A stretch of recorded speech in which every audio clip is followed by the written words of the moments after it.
भारतीय शेयर बाजार पिछले कुछ समय से लगातार कई महीनों से आपको शेयर बाजार में गिरावट नजर आ जाएगी। अगर साल 2025 की बात करें तो साल 2025 के शुरुआती 3 दिनों में बहुत भारी सेलिंग जो थी एफपीआई की ओर से, फॉरेन पोर्टफोलियो इन्वेस्टर्स की ओर से, वो आपको बाजार में देखने को मिली थी और इन 3 दिनों में बाजार में गिरावट भी नजर आई थी। तो ऐसे में सवाल उठता है कि आखिर इस गिरावट के कारण क्या है। लगातार जो आपके फॉरेन पोर्टफोलियो इन्वेस्टर्स हैं, जो विदेशी निवेशक हैं, वो भारतीय बाजार से अपना पैसा क्यों निकाल रहे हैं, इसके पीछे के क्या कारण हो सकते हैं। तो आज इस वीडियो में हम इसी विषय पर विस्तार से बात करने की कोशिश करेंगे। मेरा नाम है अक्षय और आपका स्वागत है दृश्याईएस चैनल की इस नई वीडियो में। तो चलिए इसी नोट के साथ वीडियो की शुरुआत करते हैं और सबसे पहले ये समझ लिया जाए कि जो हमारा पूरा टॉपिक है ये किस विषय से जुड़ा हुआ है।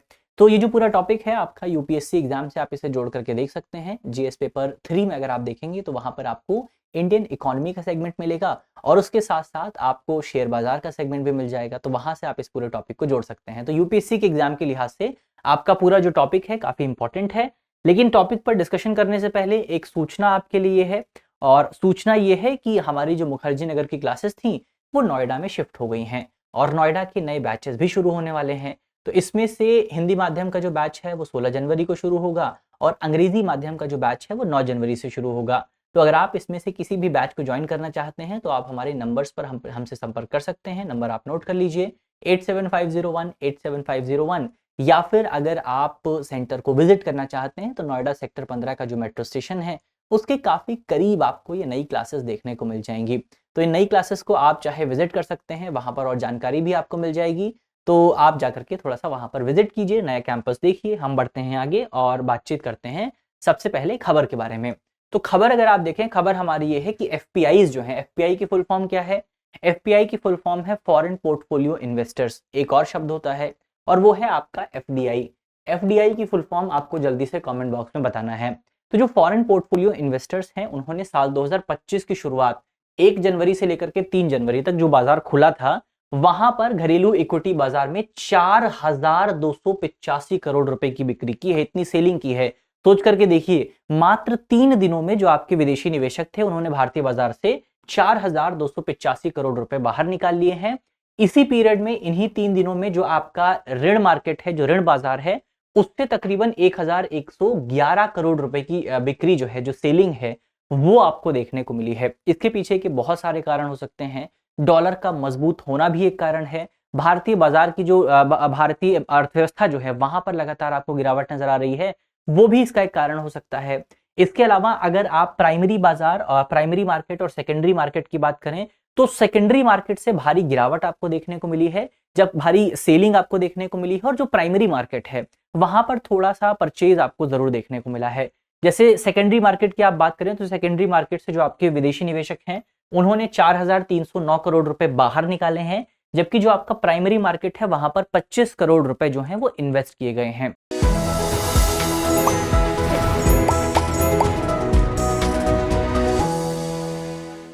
प्राइमरी मार्केट और सेकेंडरी मार्केट में डिफरेंस अगर आप समझें तो डिफरेंस यही होता है कि प्राइमरी मार्केट में किसी भी जो आपका शेयर होता है उसको पहली बार जारी किया जाता है। तो प्राइमरी मार्केट में आपका आईपीओ शामिल होता है, इनिशियल पब्लिक ऑफरिंग शामिल है, राइट्स इशू शामिल होते हैं, क्यूआईपी शामिल होता है। क्यूआईपी यानी कि क्वालिफाइड इंस्टीट्यूशनल प्लेसमेंट। तो क्यूआईपी भी आपका प्राइमरी मार्केट का हिस्सा होता है। तो ये आपने प्राइमरी मार्केट और सेकेंडरी मार्केट के डिफरेंस की बात की, और कितना एक तरफ आपको बहुत ज्यादा सेलिंग देखने को मिलेगी और एक तरफ थोड़ा सा परचेज यहां पर जरूर किया गया है। अब 2024 की सिचुएशन की बात करें, ये तो हमने 2025 के शुरुआती समय में क्या था उसकी बात की।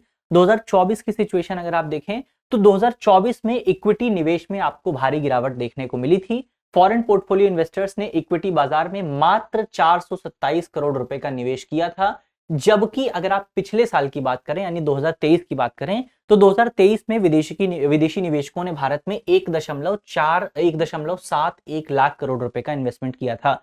तो 2023 में इन्वेस्टमेंट हुआ है 1.71 लाख करोड़ और 2024 में इन्वेस्टमेंट हुआ है मात्र 427 करोड़ रुपए। ये पहले ज्यादा हुआ करता था, लेकिन अगर आप दिसंबर जो 2024 के कुछ अंत वाले महीने थे, जैसे अक्टूबर, नवंबर, दिसंबर, इन महीनों में अगर आप देखें तो बाजार में आपको बहुत ज्यादा सेलिंग देखने को मिली थी और इसी वजह से ये जो संख्या है, ये संख्या काफी ज्यादा कम हो गई। सेकेंडरी बाजार की अगर आप बात करें तो 2024 के दौरान सेकेंडरी बाजार में तकरीबन 1.12 लाख करोड़ रुपए की भारी बिक्री जो है वो आपको देखने को मिली थी, जबकि प्राइमरी मार्केट में बाजार में 1.2 लाख करोड़ रुपए की खरीदारी की गई और इसी डिफरेंस की वजह से आपको ये थोड़ा सा जो इन्वेस्टमेंट है वो देखने को मिल रहा है। ऋण बाजार में बात करें तो फॉरेन पोर्टफोलियो इन्वेस्टर्स ने 2024 में ऋण बाजार में 1.15 लाख करोड़ रुपए का शुद्ध निवेश किया, जो कि 2023 में 60 करोड़ रुपए के आसपास था। तो ओवरऑल ऋण बाजार की जब आप बात करते हैं, डिबेंचर्स की जब आप बात करते हैं, तो वहां पर थोड़ी सी ग्रोथ आपको जरूर देखने को मिली है। तो इक्विटी मार्केट जो है वहां पर सबसे ज्यादा गिरावट, सबसे ज्यादा खराब सिचुएशन आपको देखने को मिल रही है। लेकिन सवाल ये उठता है कि आखिर इसके पीछे के कारण क्या हैं, यानी कि जो हमारे फॉरेन पोर्टफोलियो इन्वेस्टर्स हैं वो इतना ज्यादा हमारे शेयर्स को क्यों बेच रहे हैं, भारत से बाहर क्यों जा रहे हैं। इसके पीछे के रीजन अगर आप समझें तो जो सबसे पहला रीजन है वो है आपका उच्च मूल्यांकन। उच्च मूल्यांकन का मतलब यह है कि वर्तमान समय में भारतीय शेयर बाजार जो है उसको लेकर के कहा जा रहा है कि भारतीय शेयर बाजार बहुत ज्यादा ऊंचाई पर मौजूद है। अगर आप देखें 2019 और 2022 के आसपास के बाद से पिछले 2 सालों में अगर आप देखें 2024 तक अगर आप देखें तो बाजार में आपको बहुत ज्यादा ग्रोथ देखने को मिली थी और इसी ग्रोथ की वजह से शेयर के जो प्राइस हैं वो बहुत ज्यादा बढ़ गए थे। इसी वजह से अब जो शेयर के प्राइस हैं वो महंगे मिल रहे हैं और जो आपके इन्वेस्टर्स हैं वो भारत से एक तो पैसा निकाल रहे हैं, दूसरा पैसा डाल नहीं रहे हैं। तो यही समस्या यहाँ पर आपको देखने को मिल रही है कि जो सेकेंडरी मार्केट है वहां पर जो आपका प्राइस है वो फॉरेन पोर्टफोलियो इन्वेस्टर्स के लिए बहुत ज्यादा आकर्षक नहीं रह गया है। तभी आप देखेंगे कि जो हमारे इन्वेस्टर्स हैं, जो विदेशी इन्वेस्टर्स हैं, वो भारत में सेकेंडरी बाजार में निवेश करने के बजाय जो प्राइमरी मार्केट है, यानी कि जो आईपीओ मार्केट है, क्यूआईपी मार्केट है या फिर आपका जो राइट्स इशू मार्केट है, वहां पर ज्यादा पैसा लगाना प्रेफर कर रहे हैं, क्योंकि जो आपका प्राइमरी मार्केट होता है वहां पर जो आपके प्राइस हैं वो कंपैरेटिवली ज्यादा कम होते हैं। तो एक तो ये रीजन हो सकता है उच्च मूल्यांकन, दूसरा अमेरिकी आर्थिक कारण भी हो सकते हैं। अमेरिका का जो डॉलर है वो लगातार मजबूत होता जा रहा है। अमेरिका की जो बॉन्ड यील्ड है वो भी लगातार बढ़ती जा रही है और अमेरिका की बॉन्ड यील्ड जब बढ़ती है तो भारतीय शेयर बाजार जो है वो इन्वेस्टर्स के लिए, खासतौर पर विदेशी इन्वेस्टर्स के लिए थोड़ा कम आकर्षित रह जाता है, क्योंकि वहां पर उनको ज्यादा सेफ और ज्यादा रिटर्न प्राप्त हो रहे हैं। तो अमेरिका में जो बॉन्ड यील्ड है वो बढ़ रही है, अमेरिका में जो डॉलर है वो मजबूत हो रहा है, फेडरल रिजर्व बैंक की कम ब्याज दरों की कटौती की जो संभावना है वो भी बहुत ज्यादा व्यक्त की जा रही है। जबकि भारत में अगर आप देखेंगे आरबीआई ब्याज दरों में कटौती करने को लेकर के बहुत ज्यादा कॉशियस है, और लेकिन दूसरी तरफ फेडरल रिजर्व बैंक जो है वो लगातार इस बात को जाहिर कर रहा है कि आगे आने वाले कुछ समय में आपको जल्द ही कटौती देखने को मिल सकती है। तो अमेरिका में सिचुएशन, जो इन्वेस्टर्स हैं उनका मानना यह है कि अब ज्यादा बेहतर आने वाली है। इसके अलावा भारत में बहुत सारी घरेलू चुनौतियां भी मौजूद हैं। अगर आप क्वार्टर 2 के डेटा की बात करें तो क्वार्टर 2 में जीडीपी वृद्धि दर जो है वो 5.4% के आसपास रही है।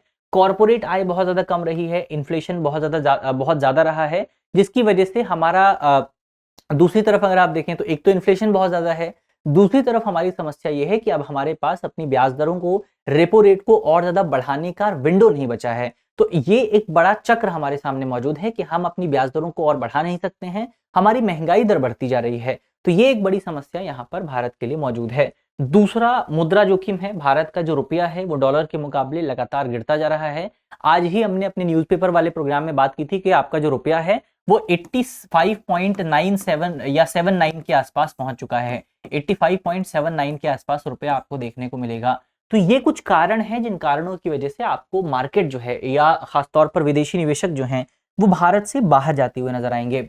अब 2025 का क्या दृष्टिकोण रह सकता है उसकी अगर आप बात करें तो सबसे पहले जो आपके निवेशक हैं उसमें आपको बहुत ज्यादा कॉशन देखने को मिलेगा, बहुत ज्यादा सतर्कता देखने को मिलेगी, क्योंकि आपका क्वार्टर 3 का जो डेटा है वो जल्द ही आने वाला है और कॉर्पोरेट आय जो है इनके परिणाम का इंतजार है कि हमारी जो कंपनियां हैं उन्होंने कितना बेहतर परफॉर्मेंस दिया है।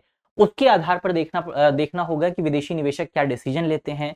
इसके अलावा महंगाई का क्या डेटा निकल करके आता है और आपका जीडीपी का क्या डेटा निकल करके आता है। तो ये तमाम जो डेटा पॉइंट जब निकल करके आएंगे, क्योंकि सरकार का कहना है कि क्वार्टर 3 में आपकी जीडीपी कंपैरेटिवली बढ़ सकती है, इसके अलावा क्वार्टर 3 में सरकार का जो खर्च है वो भी बढ़ सकता है। तो अब देखना ये होगा कि अगर क्वार्टर 3 में आपका जो कंपनियों का प्रॉफिट है वो भी बढ़ता है तो विदेशी निवेशक थोड़े आपके वापस आ सकते हैं। तो ये आपका एक अच्छा सिनेरियो बनता है।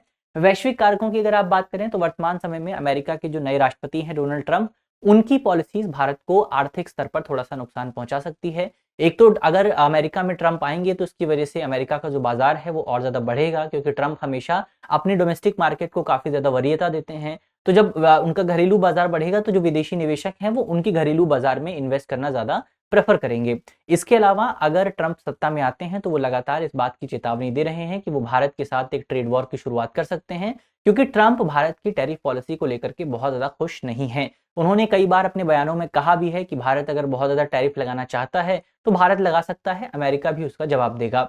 तो ये आपको कुछ सिनेरियो देखने को मिल सकता है जिसकी वजह से भारत को थोड़ा-सा नुकसान होगा, और अगर भारत और अमेरिका के बीच में ट्रेड वॉर की शुरुआत होती है तो इसकी वजह से विदेशी निवेशक भारत में आना प्रेफर नहीं करेंगे। तो ये भी एक वैश्विक कारक हो सकते हैं। फिर आपका बाजार प्रभाव की अगर आप बात करें तो मंदी का दृष्टिकोण जो है वो भारत में बना हुआ है, इसीलिए आपके जो एफपीआई इन्वेस्टर्स हैं वो भारतीय बाजार को लेकर के बहुत सतर्क हैं। तो अब देखना होगा कि भविष्य का जो डेटा निकल करके आता है वो उसके आधार पर विदेशी निवेशक जो हैं वो कैसा डिसीजन लेते हैं। तो ये ओवरऑल यहाँ पर हमने 2025 में क्या दृष्टिकोण रह सकता है उसकी बात की। अब अंत में एक सवाल आपके लिए मौजूद है, सवाल का जवाब आपको कमेंट बॉक्स में देना है। सवाल में आपसे पूछा गया है कि अमेरिकी बॉन्ड यील्ड में बढ़ोतरी के परिणाम स्वरूप भारतीय शेयर बाजार पर क्या प्रभाव पड़ेगा। हमारे ऑप्शन है, ऑप्शन ए विदेशी पोर्टफोलियो निवेशकों द्वारा भारतीय शेयर बाजार में अधिक निवेश किया जाएगा। ऑप्शन बी भारतीय शेयर बाजार से विदेशी पोर्टफोलियो निवेशकों द्वारा पूंजी निकासी की जाएगी। ऑप्शन सी भारतीय शेयर बाजार में स्थिरता और अधिक निवेश आएगा। ऑप्शन डी भारतीय रुपए का मूल्य जो है वो बढ़ेगा। तो इसका सही जो जवाब है वो आपको जल्दी से कमेंट बॉक्स में बताना है। और मुझे उम्मीद है कि इस वीडियो में हमने जितने भी इंपॉर्टेंट टॉपिक डिस्कस किए हैं, अगर आपको वीडियो अच्छी लगी है तो वीडियो को लाइक कीजिएगा, शेयर कीजिएगा। अगर आपको कंटेंट पसंद आया है तो कमेंट करके बताना बिल्कुल मत भूलिएगा। मिलते हैं आपसे अगली वीडियो में, तब तक के लिए अपना ख्याल रखिए, ध्यान रखिए, पढ़ते रहिए। धन्यवाद। डियर व्यूअर्स, अपने एग्जाम की तैयारी को और बेहतर करने के लिए हमारे चैनल को लाइक, शेयर और सब्सक्राइब करना न भूलें।